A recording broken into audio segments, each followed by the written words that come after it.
In our previous sessions, we learned that we could find information by using the library homepage and the Music Library Guide. The same principles apply for referencing. We can find a link to referencing examples from the library homepage under Quick Links. Or we can go to the Music Library Guide and find information for referencing on the Referencing tab. For this session, we'll start with the library homepage. When we scroll down, we click on the referencing link under Quick Links.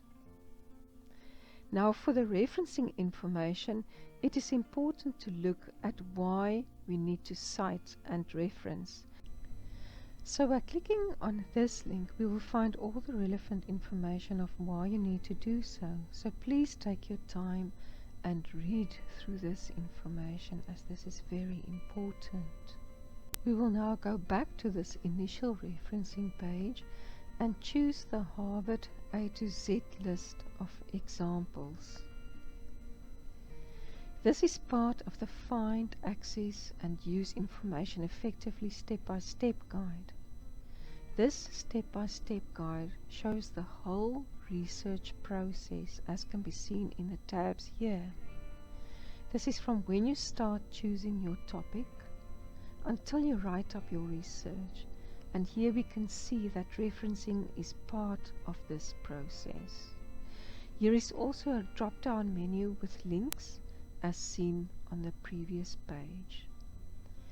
This Harvard A to Z page contains sources on referencing, examples of the layout of the bibliographic elements, a referencing checklist, and an A to Z list of referencing examples. Let us first look at the layout of the bibliographic elements.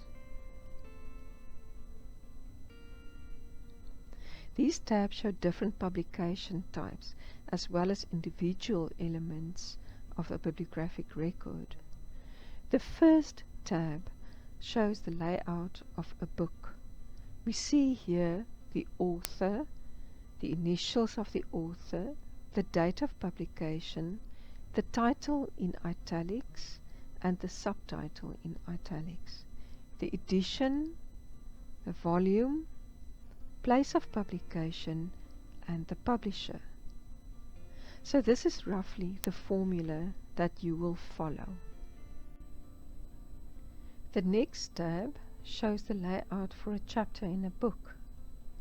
Again, we see here the surname of the author and the author initials, the date of publication, the title of the chapter, the subtitle of the chapter, in, the editors, the title of the book and the subtitle of the book.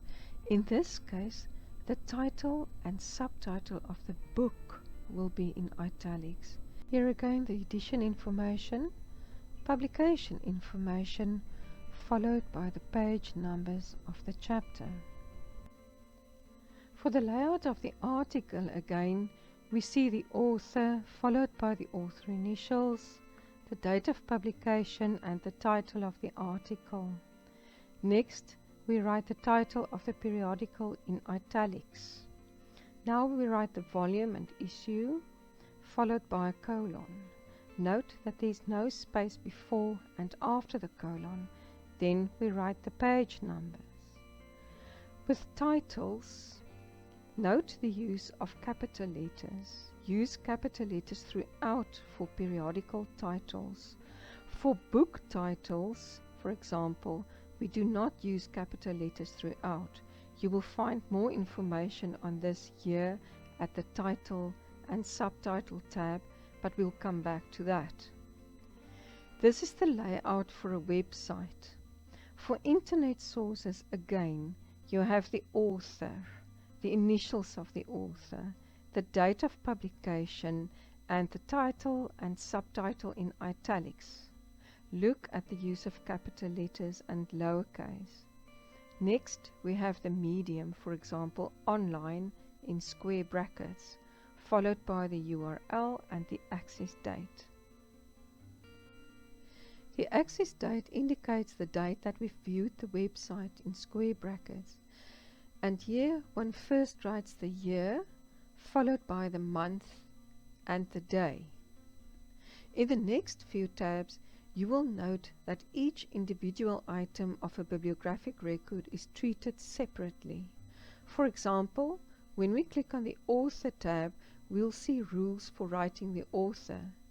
Here we can see the format for 2 authors, more than 2 authors, or where there are 2 authors with the same surname or year of publication, or where no author is indicated, and so forth.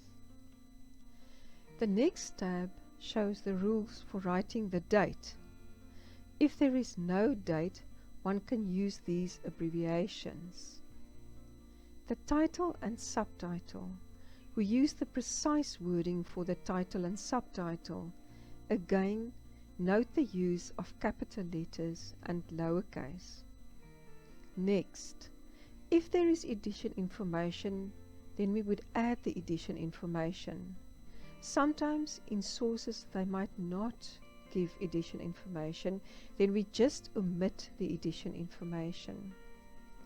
The place of publication and publisher, especially note this part where there's no publisher or publishing location, then we just use these abbreviations.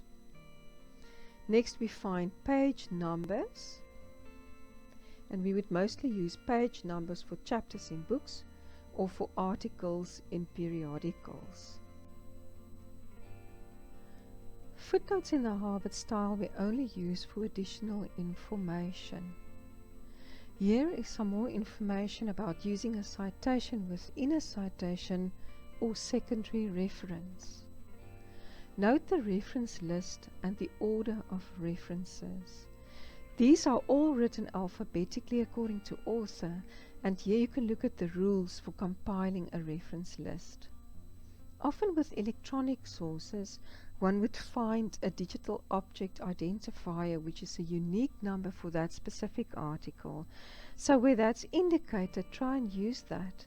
There's also an example for this under D in the Harvard A to Z list further below. When we scroll further down, there is also a referencing checklist that helps us with things such as punctuation, the order of individual entries, and the order of the elements. Now that we've looked at the layout of the various publication types and at the individual elements of the different records, we can now have a look at the Harvard A to Z list of examples. All these examples are listed in alphabetical order according to publication type. This list includes examples for reference lists and for in-text referencing. Say for example we click on A. You will find an article in a periodical. Here's an example of a periodical with volume and issue, or volume, issue and month, or an article with no author. Note how you would write entries for the reference list as well as for in-text references. This A to Z list you will use in conjunction with these tabs here at the top for the examples for rules to write references.